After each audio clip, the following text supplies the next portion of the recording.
Nah itu kan cabungnya banyak tuh. Kita mau coba pecahkan. Woi, pecahkan cabung. Yo, what's up guys, balik lagi sama gue Vincent di Fishroom ID.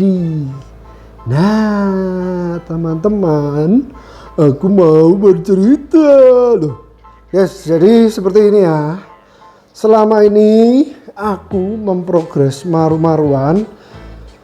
Banyak teman-teman yang nanya, maksudnya kayak teman-teman, bahkan teman-teman TSC itu tanya. Karena waktu itu si Joy Boy ketika 2 bulan dia tidak kemana-mana, tidak nyala lampunya. Ini barusan tak nyalain memang. Itu secara size tidak naik. Ini aneh sih, 2 bulan padahal aku push pakan dan segala macam, karena aku memang waktu itu fokus di bunga ya. Jadi 2 bulan aku push tidak kasih yang warna juga, karena waktu itu warnanya turun. Tak kasih lihat videonya juga waktu di kontesan, dan waktu di sana aku sendiri yang punya itu kaget. Jadi ternyata untuk cabungnya itu nyambung bahkan sampai ke kepala. Nah, lalu orang bertanya-tanya waktu di sana juga untuk tanya progresnya. Aku bilang, loh, aku selama ini sama aja gitu kan. Sekarang aku mau bahas, ternyata setelah tak pikir-pikir, memang rata-rata settingan sama, pakan sama, tapi ternyata ada yang berbeda. Ini yang dinamakan kenapa kita harus mengamati, meniru, dan memodifikasi. Jadi yang dimodifikasi itu apa gitu kan.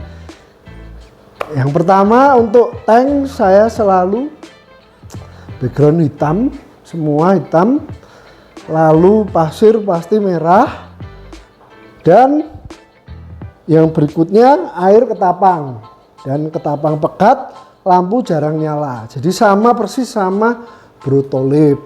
Terus kalau Fajar lagi progres bunga sama juga. Untuk pakan aku juga pakai pakannya brotolip, aku pakai pakannya Fajar, aku juga pakai ya toh. Ini selain ini aku juga pakai udang beku. Udang bekunya udang apa? Udang rebon. Udang rawa itu guys, udang rawa yang beku, nggak dikasih apa-apa, tapi hanya sekitar mungkin seminggu kurang lebih 3 kali itu tak kasih udang yang racikan. Racikannya apa dan segala macam waktu itu pernah tak bahas waktu aku bahas racikan udang sakti. Nanti coba tak cariin linknya. Nah, teman-teman kalau penasaran bisa cek di sana kayak gitu guys. Nah, lalu yang membedakan apa? Yang membedakan adalah air. Jadi aku sudah ke tempatnya Fajar. Fajar memang jarang untuk mengganti air ya teman-teman. Tapi perlu dicatat, beberapa ikannya termasuk si tolip yang cabungnya dulu nggak ada, sedikit lah, sekarang tambah banyak, itu aku perhatikan tolip ini menggunakan filtrasi. Nah terus sekarang kalian bertanya-tanya pasti, kan Cana nggak perlu filter, Tobil nggak pakai filter, Fajar ada yang pakai ada yang enggak. Aku rata-rata semua ini pakai filter, corner filter ataupun biofoam filter yang di pinggir-pinggir itu, yang kecil-kecil. Nah, lalu pertanyaannya kenapa kok perlunya pakai filter? Nah, jawabannya seperti ini guys. Kalian perlu tahu bahwa amonia itu bisa menghambat pertumbuhan ikan. Artinya apa? Amonia yang tinggi juga bisa menghambat penyerapan ikan terhadap gizi yang diberikan. Jadi entah itu gizi kita kasih makan yang banyak, apa gizi macam-macam lah, pakan-pakan apapun lah, entah itu pelet, entah itu kalian pakai udang apa, tidak masalah mereknya. Tapi kalau amoniaknya tinggi, resikonya salah satunya adalah ikan itu terhambat penyerapannya, jadi kurang baik penyerapannya, seperti itu teman-teman. Lalu gunanya apa kalau misalnya nggak pakai filter ya kan? Mungkin kalau kalian mau nahan size ikan, satu pasti tanknya nggak usah digedein, dua ya airnya jarang-jarang diganti, artinya ikan itu akan jarang mendapatkan mineral yang fresh dari air baru. Dan pastinya kalau amoniaknya tinggi karena ikan makan di situ, berak di situ, pasti itu akan bikin ikan amoniak tinggi, bisa juga ikan itu sulit untuk bertumbuh teman-teman. Nah, lalu pertanyaannya adalah apakah wajib menggunakan filtrasi? Menurutku silahkan, itu tergantung masing-masing. Karena kalau aku mempunyai sebuah pemahaman dan aku juga belajar dari salah satu suhu yang waktu itu aku pernah sempot bareng. Nah, dia malah tidak menggunakan filtrasi, tapi apa? Airnya itu ganti terus, baru terus. Jadi kalian tahu ya, dia bikin auto drip untuk memprogres cana-cananya. Nah, dan itu hasilnya pun juga bagus kayak gitu. Karena apa? Karena gizi mineralnya dari air, lalu juga nutrisi-nutrisinya semua bisa terserap. Nah, yang waktu yang lalu memang Joyboy ini aku bingung ya, size-nya kok nggak nambah. Walaupun dia bunganya jadi mengerikan gitu teman-teman. Jadi kalau menurutku terserah, kalian bisa amati dulu di ikan kalian ya, lalu kalian bisa tiru cara yang mana, itu terserah. Jadi ini kalau sekarang memang aku untuk water change itu biasanya seminggu sekali. Jadi kecuali ikan-ikan tertentu yang kayak red itu jujur tak pendem ya, jadi lama nggak ganti air, lama nggak dinyalain lampunya apa segala macem seperti itu guys. Kalau yang di sini aku mengurangi resiko ya. Mengurangi resiko apa sih? Resiko ikan terkena penyakit. Karena kemarin kalau kalian nyimak waktu aku di tempatnya Tobil juga, di sana guys, Tobil ikannya habis WS. Ternyata kejadiannya sama. Aku waktu itu pulang dari sana beda sehari doang apa ya.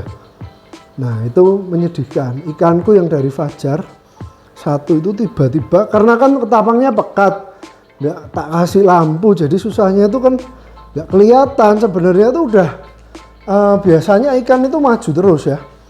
Aku curiga dua hari itu kok ikan maju kalau makan doang.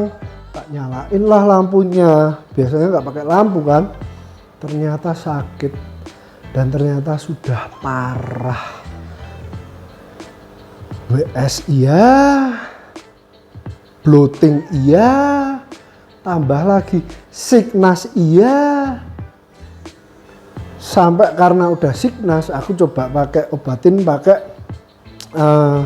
salah satu apa ya, kayak antibiotik ikan gitu guys.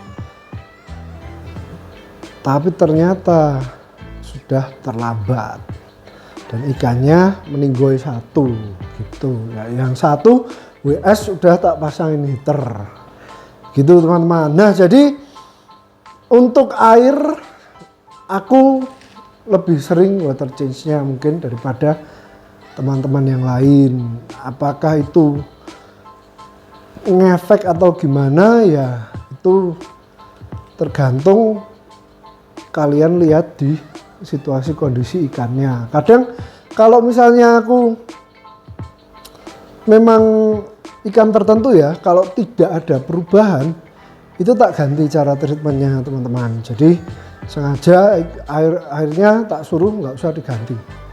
kita lihat sampai sekuncupnya seperti itu. Nah, itulah bagaimana cerita dari memprogres maru-maru yang ada di rumah, terutama kemarin Joyboy yang waktu itu peningkatan di cabungnya sangat mengerikan gitu guys. Alright, jadi yang selanjutnya aku mau bahas, aku barusan kedatangan ikan baru. Nah, sebenarnya aku sudah lama kepengen maru yang tidak ada ekornya atau no tail ya, karena aku punya arwana no tail, arwana kesayangan no tail yang dinamain Cia, yang waktu itu sama Fajar mau dituker apa ya waktu itu ya, Barca atau apa aku lupa. Pokoknya kalau aku bilang wah ya, kalau harganya ya ini 50 up gitu. Nah, cuman kita akhirnya mendapatkan YS no tail dan ternyata dia bercabung-cabung. Yuk kita langsung lihat. Nah, ini teman-teman tuh lihat, ini aku sih fokus mau naikin di cabungnya ya guys ya, tuh. Memang kalau ini yang dinikmati adalah keunikannya, jadi sebisa mungkin kalau bisa sih aku mau naikin dia di bunganya dan di warnanya ya, lihat ya. Kalau misalnya batik sih itu bonus ya, sebenarnya aku memang nyari yang YS yang no tail, karena kalau YS short tail aku udah ada si Epen. Nah, ini unik gitu loh guys. Nah, kalian lihat nih, sini tuh, ini baru datang loh. Nah, itu kan cabungnya banyak tuh, kita mau coba pecahkan. Pecahkan cabung. Nah, kalau berhasil nanti kita akan review lagi guys ke depannya perkembangannya seperti apa ya, pakai cara-cara yang biasanya aku sudah lakukan juga. Aku mau coba, berarti artinya habis ini kita kasih ketapang alias ketangkap. Sebenarnya ketangkap itu guys sebentar lagi mau tak rilis, cuman sabar ya, aku belum menemukan desain yang srek ya, atau enggak nanti aku mau desain yang simple saja, yang penting dia cukup menjelaskan gitu. Dan juga sebentar lagi aku akan rilis powder sand. Nah, powder sand ini tuh, ini Sanji, aku akan rilis powder sand yang ukurannya 1 kilo gitu, yang kecil-kecil. Nah, selain itu aku ada juga ini bahan bocil untuk eksperimen juga. Nanti kira-kira berhasil atau tidak aku juga nggak tahu ya gitu teman-teman. Nah, selain itu aku juga menunggu Fajar Arif mau kesini nganter ikanku, nanti mau tak taruh sini. Sementara mau ditaruh sini, nanti masih kosong kan, aku mau nunggu, katanya sih hari ini nanti mau nganter ikan, ditunggu ikannya seperti apa. Alright teman-teman, jadi mungkin itu tadi shareku sedikit mengenai caraku mentreatment maru-maru di sini. Nah, ini jadi kalau udah nggak di syuting atau udah nggak makan ya udah dimatiin kayak gitu. Dan kalau Brotobil biasanya dia ngasih ketapang sampai dia bening lagi ya. Kalau aku enggak, kalau udah agak bening tak tambah lagi malahan ketapangnya seperti itu. Nah, terakhir banyak yang nanya juga mengenai water treatment. Aku memakai yang sama guys. Untuk water treatment sama Fajar Arif aku pakai vitamins dan triple black water. Ada yang nanya bisa enggak kalau misalnya sudah diketapang ditambahin lagi, itu bisa banget, tidak masalah kayak gitu teman-teman. Jadi ya masalahnya apa ya, nanti dipikir orang wah treatmentnya mahal nih pakai ginian gitu kan. Nah tapi ya itulah dia vitaminnya, lalu kandungan asam amino dan lain-lain itu pasti juga membantu penyerapan ikan terhadap nutrisi-nutrisi yang kita kasih gitu. Nah, kalau ini gunanya salah satunya kan menurunkan pH. Biasanya kalau ikan-ikan yang baru apa segala macam kalau tak kasih ini jadi lebih cepat aktif. Seperti itu teman-teman. Alright, so sekian dulu aja konten kita kali ini. Next, karena banyak yang minta bahas mengenai Auranti, boleh aku akan sekalian mengupdate Aurantiku. Karena ada satu juga yang lagi jalan-jalan gitu. Ukuran 10-14 cm. Semoga beruntung. Kita nggak tahu karena pertama kali kontes. So thanks for watching and see you guys on the next video. Dadah.